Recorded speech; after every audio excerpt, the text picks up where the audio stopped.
दोस्तों, आज की कहानी सिर्फ अमेरिका, भारत और ट्रंप तक सीमित नहीं है। ये कहानी है उस डिप्लोमेटिक खेल की जिसमें हर चाल के पीछे एक नया एजेंडा छिपा है। तो जुड़े रहिए मेरे साथ, क्योंकि जो आप आगे सुनने जा रहे हैं वो शायद अब तक किसी ने साफ साफ नहीं बताया होगा। लेकिन उससे पहले अगर आप वीडियो देख ही रहे हैं तो बस एक सेकंड निकालकर लाइक बटन दबा दो और चैनल को सब्सक्राइब कर लो। आपके लिए एक सेकंड हमारे लिए बहुत बड़ी मदद है। डोनाल्ड ट्रंप का गुस्सा इन दिनों काबू से बाहर है और वजह है 2025 का नोबेल शांति पुरस्कार। ट्रंप को पूरा यकीन था कि यह सम्मान उन्हें मिलेगा, लेकिन जब नाम आया वेनेजुएला की विपक्षी नेता मारिया कोरिन मचाडो का, तो ट्रंप का पारा चढ़ गया। उन्होंने अपने ही बनाए संगठन नाटो को तोड़ने की धमकी दे डाली। ट्रंप ने कहा कि अगर स्पेन समेत बाकी देश अपनी जीडीपी का 5% रक्षा खर्च पर नहीं लगाते तो मैं उन्हें नाटो से बाहर कर दूंगा। लेकिन सच्चाई यह है कि नाटो की किताब में ऐसा कोई नियम ही नहीं है कि किसी सदस्य देश को जबरन बाहर किया जा सके। यह गठबंधन दोस्ती से बना है और यहां किसी को निकाला नहीं जाता। कोई देश खुद चाहे तो छोड़ सकता है, यानी दरवाजा बाहर से नहीं अंदर से खुलता है। इतना ही नहीं, अमेरिका खुद भी बिना संसद की मंजूरी के नाटो नहीं छोड़ सकता। 2023 में कानून पास हो चुका है कि कोई भी राष्ट्रपति ऐसा नहीं कर सकता, चाहे वो ट्रंप ही क्यों ना हो। तो साफ है, ट्रंप की यह धमकी बस प्रेशर पॉलिटिक्स है, यानी डराकर अपना मतलब निकालने की कोशिश। अब आते हैं उस फैसले पर जिसने ट्रंप को 48 घंटे में झुकने पर मजबूर कर दिया। ट्रंप ने भारत को चेतावनी दी कि अगर रूस से तेल खरीदना बंद नहीं किया तो भारत से आने वाली दवाओं पर एक 100% टैक्स लगाया जाएगा।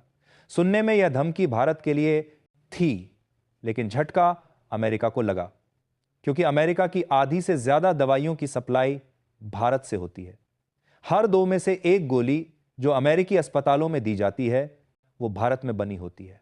अगर भारत की दवाओं पर टैक्स लगता तो अमेरिका में इलाज की कीमत दोगुनी हो जाती। बस वहीं से शुरू हुआ विरोध।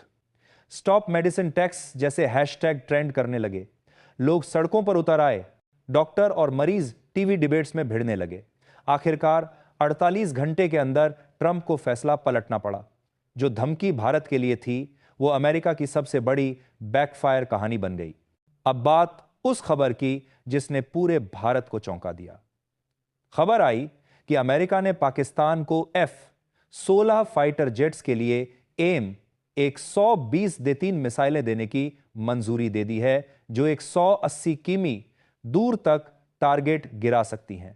यानी इनका निशाना कोई और ना ही भारत है। भारत में गुस्सा फूट पड़ा। सोशल मीडिया से लेकर टीवी डिबेट तक आग लग गई। लेकिन 24 घंटे में ही अमेरिका पलट गया और बोला कि नई मिसाइल नहीं दे रहे, बस पुराने पार्ट्स मेंटेन करने की इजाजत दी है। अब इसे कहिए डिप्लोमेटिक चाल कागज पर स्पेयर पार्ट्स, लेकिन असल में पूरा हथियार ट्रांसफर हो सकता है।